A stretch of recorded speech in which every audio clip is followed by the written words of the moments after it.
géographiques sont tous parmi nous. Ils attendent vos questions. Il y a déjà une première question. Alors,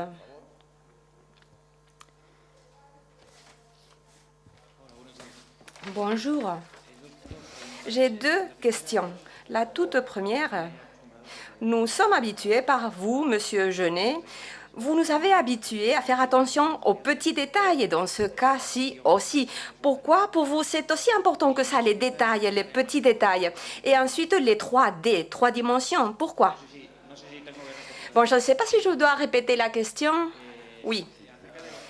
Les petits détails sont très importants pour vous dans tous vos films. Les petits détails sont très importants et ici aussi. Pourquoi sont-ils aussi importants pour vous? Et ensuite, 3D. Pourquoi faire un film en 3D? Comment vous vous êtes débrouillé? Qu'est-ce que vous avez appris? C'est un peu comme pour le football. Tout est dans le détail. Et le livre de Ref, il est fait dans les marges du livre, il y a plein de petits dessins qui sont supposés être faits par T.S. Pivette. Et donc, dès que j'ai lu le livre, j'ai vu l'opportunité de faire un film en 3D, de les intégrer dès l'écriture, d'intégrer dès l'écriture la 3D. Et c'est-à-dire que la 3D ne joue pas simplement pour le côté spectaculaire, mais joue dans la narration et dans la poésie, comme j'avais fait avec Amélie pour les effets spéciaux. Donc c'était une occasion pour moi de me renouveler avec la 3D, la langue anglaise, les grands paysages américains, donc c'était des choses nouvelles. Voilà pourquoi la 3D. Et puis parce que j'aime ça. Quand j'étais enfant, j'avais un Viewmaster. Vous voyez les Viewmaster, c'était des lunettes avec des disques, et on voyait les images en 3D. Et c'était mes premiers pas dans le cinéma. J'avais 8 ans, je découpais les images, je changeais l'ordre, et je créais des films comme ça, que je projetais, en enregistrant mes copains pour faire les dialogues. Et donc mes premiers pas étaient déjà avec des images 3D.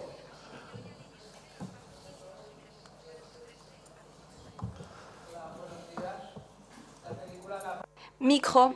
Oui, j'ai adoré le film. Le film est fantastique. Ça a été comme entrer dans une maison hantée avec des poupées. Et j'ai une question pour vous, monsieur le directeur.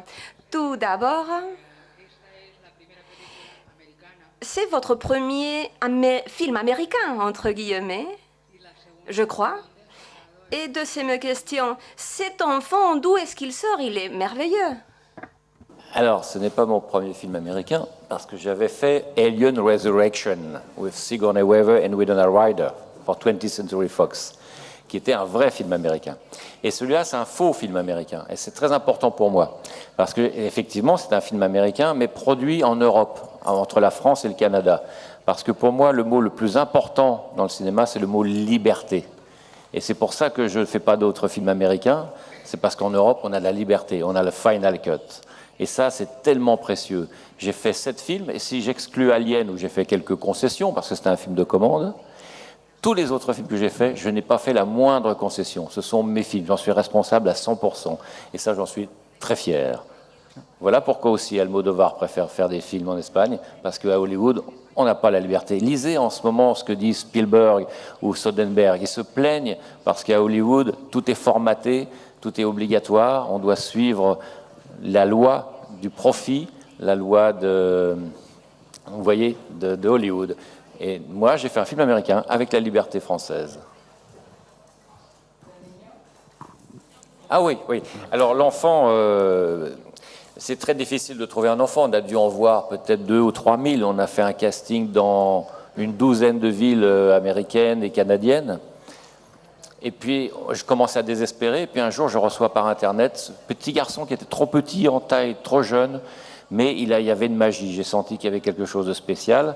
Donc j'ai fait un Skype avec lui. Il m'a dit « Je suis fort, je peux pleurer sur commande, je suis champion des arts martiaux des moins de 7 ans, je parle 5 langues, je suis T.S. Pivette. » Et j'ai vu une telle conviction, je me suis dit « C'est lui, on peut pas... » Voilà quoi. Donc j'étais à New York et j'ai fait des essais. Et c'était formidable. Quand vous ne vous trompez pas sur le choix d'un enfant, après, vous n'avez que des bonnes surprises. Pendant les répétitions, parce qu'il faut beaucoup travailler avant pour être sûr que l'enfant va être capable de faire le film, pendant les répétitions, je pensais qu'il avait encore peut-être 15 ou 20% de possibilités en plus. Et en fait, il avait au moins 60%. Pendant le tournage, il a apporté encore 60% en plus. Et c'est un garçon qui a un très lourd passé que je ne peux même pas raconter et qui est tout le temps hyper positif, lumineux. Je ne l'ai jamais vu fatigué, grincheux, négatif. Je l'ai vu pleurer une fois et j'ai cru qu'il jouait, j'ai cru qu'il me faisait une farce. C'est parce qu'il avait perdu un criquet. Et le jour-là, je me suis dit, mais c'est qu'un petit enfant de 9 ans. Parce que pour moi, je le traitais comme un vrai acteur, un peu comme Audrey Tautou. Voilà. Je le compare à Audrey Tautou, techniquement. Il a le même niveau de faculté technique, le sens de rythme, de la comédie, il peut pleurer sur commande, il peut tout faire. C'est un vrai acteur, c'est un acteur. Sí, bueno, Félicitations, félicitations. Félicitations pour ce film qui est splendide. C'est l'un des premiers westerns 3D de l'histoire. Je l'ai adoré. Question pour Jean-Pierre. Est-ce que vous pouvez parler un petit peu du sujet, cette dualité dans le scénario entre l'utilisation des armes d'une part et ensuite la science, le contexte de ce film. Et ensuite pour Denis, comment a été le processus de production, la production de la bande son, la musique pour le film? Je ne sais pas si je vais avoir le même résumé que Refn Larsen, qui est l'auteur du livre, mais ce que je dirais déjà, c'est que tout ce qui est dans le film, quasiment tout est dans le livre. Quand j'ai rencontré Refn la première fois, je lui ai dit, pour une fois, je ne vais pas avoir envie d'amener des idées personnelles, parce que ton livre est si riche qu'il va falloir que j'enlève des choses, donc ce n'est pas la peine que j'en rajoute. Je n'ai pas pu m'empêcher de rajouter quelques petits détails, quelques petits gags, bon, d'adapter un peu forcément. Mais pour moi, il y a plein de sujets dans ce bouquin, entre autres la dualité entre la poésie et la science. Et d'ailleurs, j'ai piqué une idée à Hubert Reeves, le scientifique canadien, qui décrit le soleil de deux manières. On peut le décrire par la poésie ou par sa composition chimique. Et je l'ai mis dans le film, ça. Il y a aussi un autre sujet qui, pour moi, qui m'est plus proche de moi, qui est la sincérité. C'est-à-dire qu'on a un petit garçon qui fait ses dessins à la maison, qui fait ses créations, qui ressemble un peu à moi, et puis qui à un moment est propulsé sur le devant de la scène, devant les médias, et qui voit que c'est pas son monde en fait. Ce qui l'intéresse, c'est de retourner au Orange pour travailler. Et ça rejoint ma définition du cinéma, qui était celle de Jean Renoir. Je fais des films pour la joie de faire, le reste regarde les autres. Et moi, c'est ce que j'essaie d'inculquer aux élèves quand je leur parle. Faites des films pour la joie de faire. Voilà. Ok ? Et la musique. La musique. Disons, Jean-Pierre, la question s'adresse à moi. Jean-Pierre Jeunet m'a appelé. J'ai reçu un téléphone en 2012, au mois de février. La productrice de Phil Marteau, Suzanne Girard, m'a téléphoné pour me demander de venir porter des pièces, plus de pièces, parce que Jean-Pierre avait entendu une de mes pièces sur MySpace.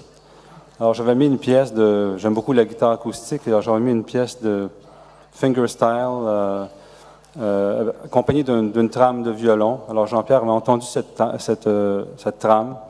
Et donc j'étais porté d'autres pièces à la production. Et alors j'ai rencontré Jean-Pierre qui m'a demandé de faire plus il m'a laissé le storyboard. Il m'a demandé de faire composer des pièces en me promettant qu'il ne pouvait pas rien me promettre.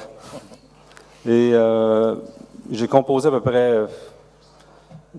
juste peut-être 15, 30, en tout, 30 pièces. Et puis, Jean-Pierre a pigé dans les thèmes et monté à l'image. Ce qu'il faut préciser, c'est qu'en fait, au départ, pour des raisons de coproduction, on m'a dit ça serait bien si tu prenais un compositeur canadien.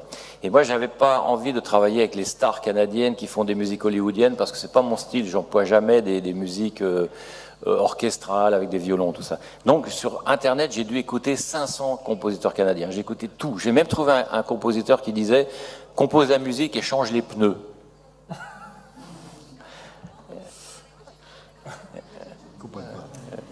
Et donc, quand je suis tombé sur le thème de Denis, je me suis dit, ça c'est possible, mais c'est vrai que je lui ai proposé un deal, je lui ai dit, je peux rien te promettre, mais si tu veux tenter ta chance, fais-moi 30 morceaux, et tu as une chance sur 100 que ça se fasse. Et pendant le tournage, on faisait un montage provisoire du film, à cause de la 3D, pour être sûr de ce qu'on faisait, et à un moment, le garçon qui faisait ça a mis le thème sur les musiques, et j'ai su que ça marcherait. C'est à ce moment-là seulement que j'ai su. Mais il a été capable de composer 30 thèmes. Et le talent qu'il a, c'est qu'il fait des thèmes qui vous prennent la tête. Vous l'écoutez une fois, toute la nuit, vous l'avez dans la tête. C'est horrible.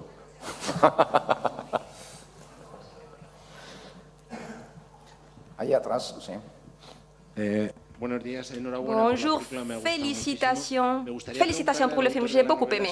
L'auteur du roman, Monsieur Larsen, est-ce que vous êtes content avec l'adaptation de Monsieur Jeunet? Est-ce que vous avez participé au scénario, à l'écriture et aussi la direction des comédiens, des acteurs, acteurs et directeurs? Dites-nous, c'était un challenge, j'imagine, une histoire comme celle-ci. Il faut composer ou créer des personnages qui parfois ne sont pas tout à fait réalistes. It was a sort of a dream experience for me when I Oui, first wrote the book. ça a été comme un rêve vraiment. Quand j'ai écrit le livre, le roman pour la première fois, bon, j'ai dit qu'il fallait le distribuer à 5 directeurs qui étaient mes préférés. Jean-Pierre était dans cette liste-là, qui apparaissait sur cette liste. Je ne le dis pas comme ça pour dire. Oui, c'était mon premier directeur, il était mon premier choix. Et ça, c'est complètement vrai. Mais à ce moment-là, il a fallu attendre encore 2 ans. Et j'ai vu, je me suis dit, bon, peut-être ce roman, il n'arrivera jamais au cinéma. Mais tout d'un coup, me voilà, j'étais là un jour chez moi tranquillement et j'ai reçu un email de Jean-Pierre Jeunet. Je croyais que c'était une blague, que c'était l'un de mes copains, que c'était une blague. Non, c'était réel, c'était lui. Il voulait le faire. Et 2 jours plus tard, on s'est rencontrés à New York et à ce moment-là, il m'a raconté, on a parlé un petit peu des morceaux qu'il préférait, les petits détails qu'il aimait précisément. Et il continuait à me dire, souviens-toi, quand l'enfant il est dans le train et là quand il va... oui, ça, je vais mettre ça sur l'écran, oui, je vais reprendre ça. Et c'est vrai, il me parlait de tous ces petits détails. Moi, je me sentais comme si je venais de fumer un joint. Je croyais que c'était pas vrai. Bon, c'est vrai qu'on a syntonisé dès le début et du point de vue esthétique aussi, nous étions d'accord. Nous avons beaucoup de choses en commun. Jean-Pierre a été, oui, bon, bien sûr, je connaissais Delicatessen, je connaissais Amélie, ça a aussi influencé dans mon œuvre. Alors lui, en quelque sorte, il était déjà dans mon livre. Il était déjà dans mon œuvre. C'est vrai, je me suis aussi engagée un petit peu dans l'écriture du scénario, mais pas trop. Je ne voulais pas m'engager trop. Si on écrit l'histoire, peut-être parfois on est trop proche et ces personnages t'appartiennent trop pour ensuite être toi-même capable de l'adapter ou savoir comment faire l'adaptation. Et j'ai été fascinée, ça m'a paru fascinant cette adaptation. Non, mais moi je ne serais pas la personne idéale. J'ai adoré d'avoir Jean-Pierre, il m'a fait confiance, on s'est fait confiance mutuellement. J'ai fait quelques commentaires quand j'ai lu le scénario, mais je sais que pour qu'une histoire marche derrière, il faut qu'il y ait une vision. Et pour ce film, c'est sûr que c'était mon enfant, pour ainsi dire, c'était mon bébé au début, mais j'ai donné mon bébé à Jean-Pierre et je lui ai fait confiance à 100%. La direction des comédiens, la direction des acteurs. Comment est-il Jean-Pierre Jeunet en tant que directeur? Jean-Pierre Jeunet, comment dirige-t-il les acteurs? Vous savez, tous les metteurs en scène vous diront la même chose. La mise en scène passe surtout par le casting, c'est-à-dire il ne faut pas se tromper au casting. Alors Helena Bonham Carter, je l'ai eu en tête immédiatement quand j'ai lu le livre, parce que je l'avais rencontrée sur le tournage de Fight Club de David Fincher, et elle m'avait dit qu'elle aimerait bien travailler avec moi, et je ne sais pas pourquoi, en lisant le livre, je la voyais tout de suite, je lui ai envoyé, elle m'a répondu « Je suis amoureuse de ton script ». Donc ça s'est fait très facilement, elle a accepté tout de suite. Après, j'ai fait un casting au Canada avec une directrice de casting qui s'appelle Lucie Robitaille, qui travaille pour Denis Sarkhan, et c'était merveilleux de découvrir des acteurs que je ne connais pas en France, bien sûr, des acteurs de Toronto, anglo-saxons ou du Québec. Donc j'ai fait un très beau casting, je trouve. Je trouve que chaque petit acteur est formidable, même le plus petit rôle. Mais je suis présent pendant le casting et je fais des essais approfondis avec chacun, parce que j'adore ça et c'est le meilleur moyen de ne pas se tromper. Et puis après, la direction sur le plateau, voilà. Ah oui, il y a une histoire quand même intéressante, c'est le rôle de Gibson, qui est joué par Judy Davis. Ça, c'était une histoire compliquée. Beaucoup d'acteurs ont reçu le scénario, beaucoup ont dit oui, et puis non. Et puis les agents américains, qui sont quand même les plus grands menteurs de la planète, nous faisaient croire qu'ils adoraient le script, et puis ils l'avaient jamais lu. Et puis finalement, je l'ai envoyé à Kathy Bates. Vous connaissez Kathy Bates. Et pendant 2 mois, l'agent nous a fait croire qu'elle adorait le script, et en fait, elle l'avait jamais lu. Et une semaine avant le tournage, on lui a écrit directement. Effectivement, elle n'en avait pas entendu parler. Elle l'a lu, et elle a dit « J'adore le film, et je vais le faire ». Et heureusement, parce qu'elle a passé la visite médicale, elle s'est rendue compte qu'elle avait un cancer, et au lieu de faire le film, elle s'est fait opérer, et peut-être que ça lui a sauvé la vie. Donc voilà, mais donc c'est au tout dernier moment que Julie Davis est venue d'Australie. Elle est arrivée un vendredi soir et on tournait le lundi matin. Donc la direction, elle était simple, je lui ai dit, sois toi-même et fais-moi rire. Ce qu'elle a fait. Yes, so just a curiosity for Mr. Larson. Why do you call the character? Je suis curieux de savoir quelque chose. Why such an Indian? Oui, Sparrow, moineau. Pourquoi l'appeler comme ça? C'est vrai, on dirait qu'on parle d'un Indien, ouais. Sparrow, moineau. Oui, il y avait un chef Cherokee, un Indien, et c'était aussi un général. Well, I love the name. I love names that are Moi, initials. j'adore par exemple ces prénoms-là, j'adore par exemple always TS you say, avec my des name is initiales, TS parce que or BJ toujours, si tu or dis à quelqu'un je m'appelle BD, B ou DD ou there's a story BJ there. ou je sais There's pas an quoi, untold il y a story, toujours because déjà une always histoire the two derrière, une initials histoire stand qui for n'a pas something. été So I like- racontée, parce I que like les names that have deux stories lettres, behind les them. deux initiales TS, of course, déjà is veulent the dire quelque chose. echo of T.S. J'adore Eliot, who's one of TS my par exemple favorite aussi. writers. Bon, c'est comme un clin but d'œil to à come to Sparrow is an interesting name. TSL, l'un de mes It's écrivains about préférés, the mais contradictions Sparrow, that are, moi non, est une what the contradiction West is qui about. existe You know, the American en West, quelque on the one sorte hand, is about, dans l'Ouest américain. D'une mapmakers, part, là, cartographers, l'Ouest américain, scientists. il It's est là, on parle des cartographes, des scientifiques, ceux qui font la cartographie, les maps, la conquête des Indiens, des territoires indiens, aussi qui est lié avec les cowboys, tout ça. Bon, il y a beaucoup d'éléments différents. C'est un endroit, c'est un pays où on peut jouer avec l'imagination. On peut, c'est-à-dire le genre du western a été créé à un moment donné, après avoir conquis toute cette région. La théorie de la frontière, les thèses de Turner, c'est-à-dire la frontière, c'est cet endroit-là où l'Amérique a été forgée, mais la frontière n'existait plus. Bon, c'était une idée nostalgique. Il y a quelque chose dans l'Ouest américain de très nostalgique. On ne peut pas s'empêcher de penser à l'Ouest et ensuite de se plaindre de comment ça a changé. De Kamsa, c'était une figure indienne qui essayait de rassembler toutes les tribus indiennes et il n'a pas réussi. Il a été assassiné. Il y a une histoire dans ce prénom-là qui était importante pour moi. Là, derrière, au fond, tout au fond. Bonjour, félicitations aussi pour vous tous. J'aurais aimé avoir le petit ici. Pourquoi il n'est pas là, le petit? Il est dans l'avion en ce moment. J'ai une question pour vous. Quels sont vos projets actuels, Jean-Pierre Jeunet? Qu'est-ce que vous avez en tête? J'ai toujours un problème, c'est que je ne sais jamais quel sera le film suivant. Et j'ai besoin de voir ce qui va se passer avec celui-là, parce qu'évidemment, si vous avez un succès, vous pouvez peut-être avoir un projet ambitieux derrière. Si c'est moins le cas, il faut peut-être réviser un petit peu la prétention du prochain. Et je suis toujours très très long à trouver le sujet, parce que, idéalement, dans un film, j'essaie qu'il y ait une bonne histoire avec des bons personnages, de l'émotion, de l'humour, un aspect graphique intéressant et de l'originalité. Et c'est très difficile de trouver un sujet qui comporte les 5, ce qui est à mon avis le cas dans T.S. Pivet. Et j'ai besoin d'aimer tout ce que je filme, et là je commence à avoir filmé à peu près tout ce que j'ai aimé. Et puis j'ai vraiment besoin d'être en amour avec le sujet, parce que je vais passer entre, comme j'écris, et puis que mes films se vendent dans le monde entier, que je fais de la promotion partout, en tout c'est 4 ans à chaque fois. Donc j'ai vraiment besoin d'aimer le sujet. Donc je ne sais pas quel sera le prochain, malheureusement. Adelante, sí. Hola.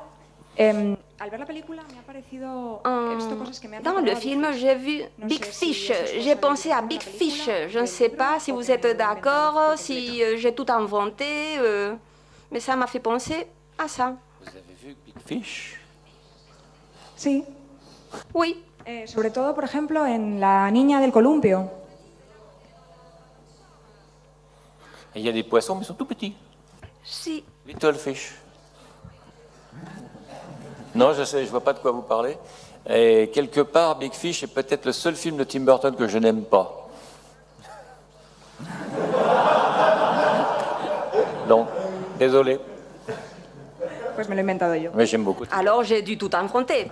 Qui est le mari d'Helena Bonham Carter, comme vous savez.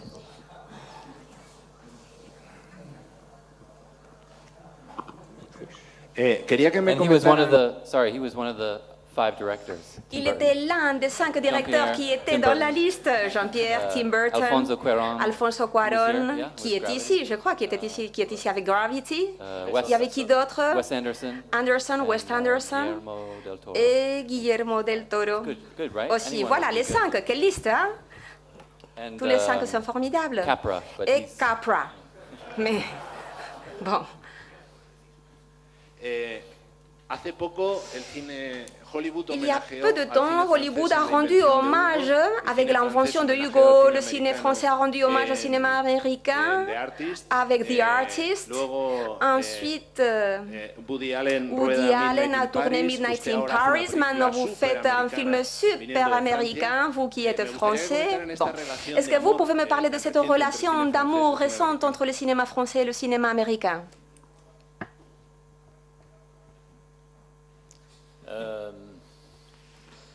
Oui, moi je dirais que c'est une relation d'amour-haine aussi.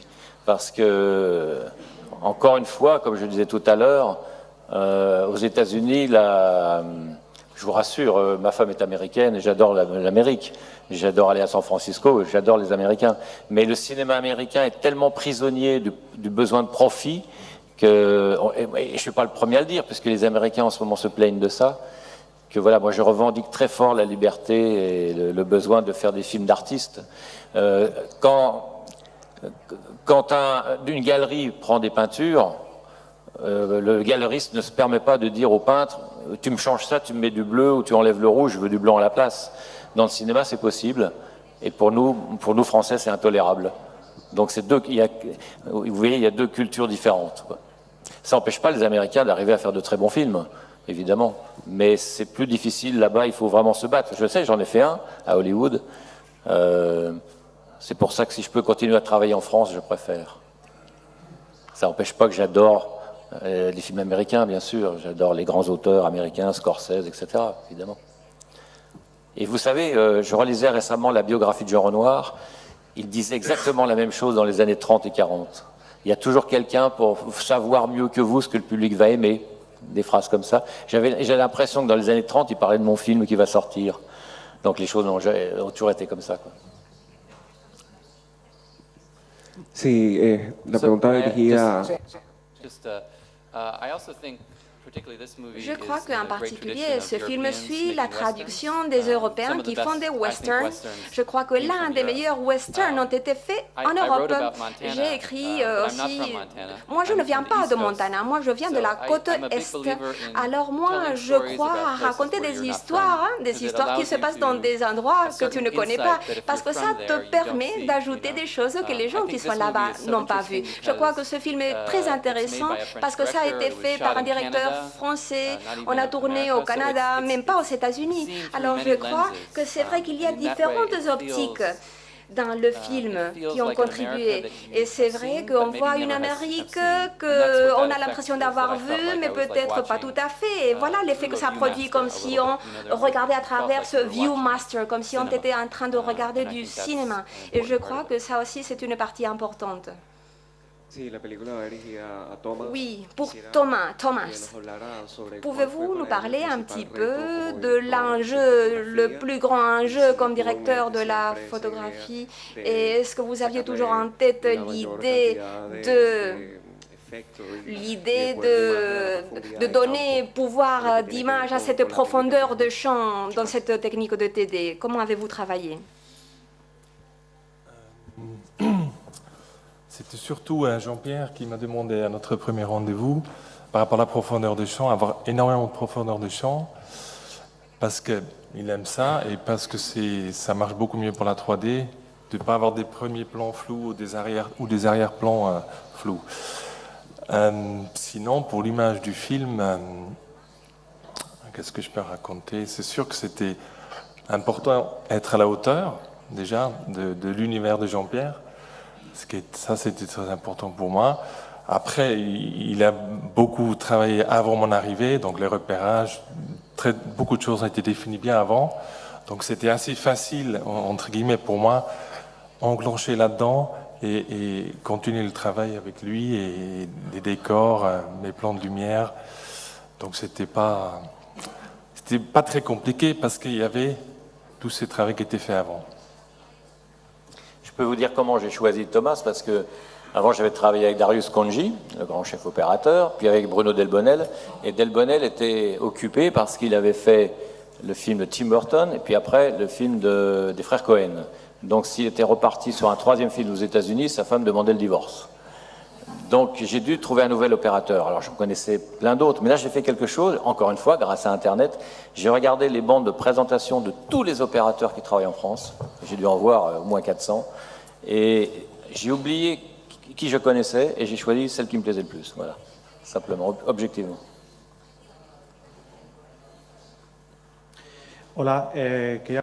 J'ai une question. Est-ce que ce film, il est en section officielle? C'était votre intention ou est-ce que...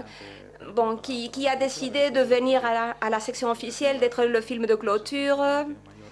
Je crois que c'est le film de la section officielle qui a été plus applaudi. Mais vous n'êtes pas dans la compétition, c'est juste le film de la clôture. Comment? Est-ce que vous pouvez nous expliquer tout cela? Le producteur va vous répondre. Oui.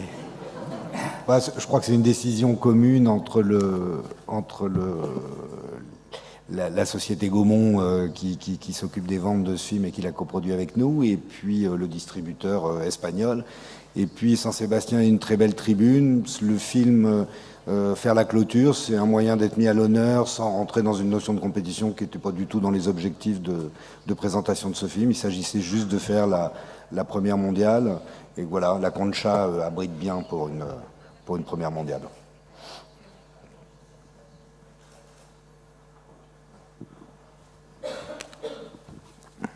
Hola, es para Jean-Pierre. Pour Jean-Pierre, en regardant vos films, on est fasciné par les locations, les paysages. Quel paysage aimeriez-vous montrer dans votre prochain film? Peut-être y a-t-il un paysage en Espagne, quelque chose que vous aimeriez montrer? Oui. Le truc, c'est que quelque part, quand même, je préfère filmer les paysages urbains plutôt que la nature. Parce que la nature, c'est quelque chose de très frustrant, parce que vous ne pouvez pas la dominer, c'est elle qui vous domine. La seule chose que vous pouvez faire, c'est trouver les plus beaux paysages et être là à la bonne heure pour les filmer quand la lumière est belle. Alors que quand il y a des perspectives, parce qu'il y a des constructions, là, vous pouvez faire vraiment un cadre. Donc j'ai souffert un petit peu, j'étais un peu frustré de filmer la nature. Et parfois, avec ma décoratrice, Aline Bonetto, qui a fait tous mes films, on voyait des paysages sublimes à l'œil, et je lui disais, méfie-toi, je faisais des photos, et quand on les regardait dans l'ordinateur, il ne restait plus rien. La nature peut être très décevante comme ça. Donc, je reviendrai sans doute dans le prochain, quelque chose de plus urbain. Je suis moins un réalisateur de nature. Mais ce qui est passionnant, c'est que vous faites des milliers de kilomètres et vous voyez des paysages formidables. Alors, je ne connais pas bien l'Espagne, donc je ne peux pas vous dire. Peut-être un jour, je ferai pas un spaghetti western, mais un osso buco, non c'est italien aussi, un steak frites western, tourné en Espagne peut-être, comme Sergio Leone qui était mon maître.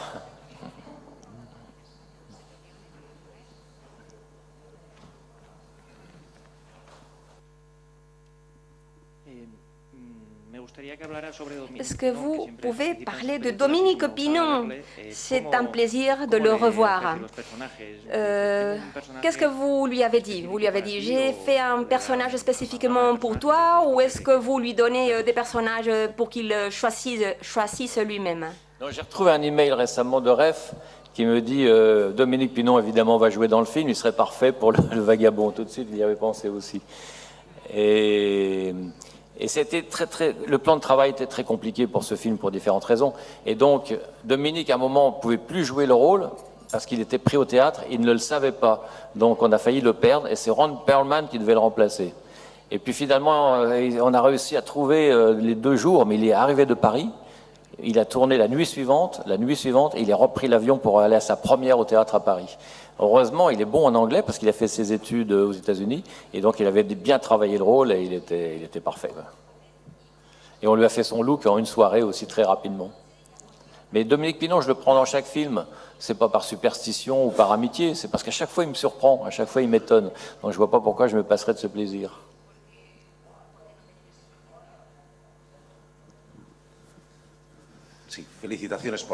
Félicitations pour votre film. Félicitations, oui. Je crois que c'est un film très beau qui nous parle du monde rural, de la curiosité par la science, surtout dans la situation actuelle aux États-Unis, où l'Amérique profonde est dans un processus jusqu'à un certain point avec beaucoup d'influences religieuses, mais pernicieuses, négatives. Il y a des influences différentes qui impliquent aller vers des idées très conservatrices, réactionnaires. Je connais assez bien les États-Unis. Ma femme, elle vient du Texas, mon beau-père de l'Alabama. Alors, je crois que c'est un film qui devrait être obligatoire aux États-Unis dans les écoles. Vous n'êtes pas d'accord? Ça, c'est une excellente idée. Un film obligatoire. Le film qui va faire 260 millions de spectateurs.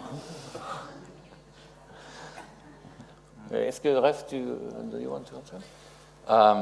One of the things I was interested about Quelque chose qui m'a intéressé beaucoup quand j'ai créé ces personnages était d'avoir un cowboy qui vivait dans les âges après les cowboys. Il n'y a plus de cowboy, mais lui, il continue à se considérer un cowboy et il le sait, il en est conscient. Parce que je crois qu'en Amérique, pour une raison ou pour une autre, l'image du cowboy a persisté, reste comme l'un de nos présidents anciens, que je ne veux pas dire son nom, Dead or Alive, il avait un petit peu ce look, cette image. Et je crois qu'il y a quelque chose d'important dans cette image des cowboys pour les Américains. Oui, mais c'est très intéressant ce que vous disiez, tout ce qui est en train de se passer dans l'Amérique rurale. Oui, c'est très intéressant. Moi, j'ai fait un documentaire au Texas et moi, j'étais pas d'accord avec les opinions politiques et sociales des gens interviewés, mais c'était des gens formidables, c'est vrai, ils m'ont invité chez eux, ils m'ont invité manger beaucoup plus sympa que les gens de New York. Alors il y avait cette contradiction. D'une part, tu n'es pas d'accord avec eux du point de vue politique, mais d'autre part, ce sont des gens chaleureux. Et alors voilà ce que moi aussi je voulais montrer dans cette communauté de Montana qui était là. Et dans la famille aussi, on voit une contradiction. On voit le cowboy qui ne parle pas trop, d'une part, qui est avec Helena Bonham Carter, qui travaille dans les sciences. Et je voulais montrer ça. C'est vrai que l'Amérique, c'est un endroit de science, mais en même temps, c'est un endroit de cow-boy et de cette vie rurale. D'autres questions?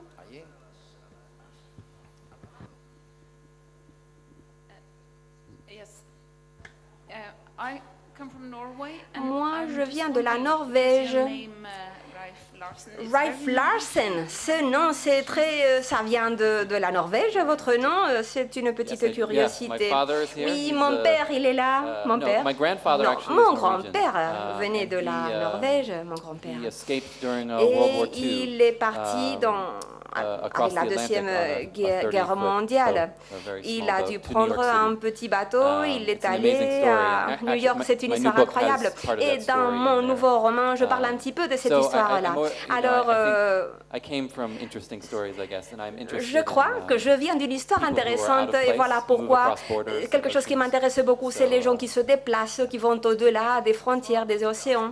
Oui, je voulais vous demander cela aussi. Cette idée, l'image de T.S. vient d'où? Comment avez-vous inventé ce personnage? Oui. Écrire un roman, c'est toujours difficile, compliqué. Ce n'est pas comme « tiens, j'ai une idée ». Non, c'est pas comme ça. Pour moi, très souvent, il faut que je commence à écrire et au fur et à mesure, je commence à apprendre moi-même à trouver l'histoire. Et pour ce roman, j'avais ce personnage qui avait un problème avec son passé. Alors, Mais je voulais aussi parler de la nostalgie. T.S. was 45 years old, and he T.S. was drunk avait and 5 ans. À un actually moment living in donné, il a était prison in ivre Paris. et il pouvait être dans une prison, je sais pas, au Paris. Bon, j'ai écrit 10 pages, mais c'était terrible, c'était vraiment merdique. Alors j'ai tout déchiré.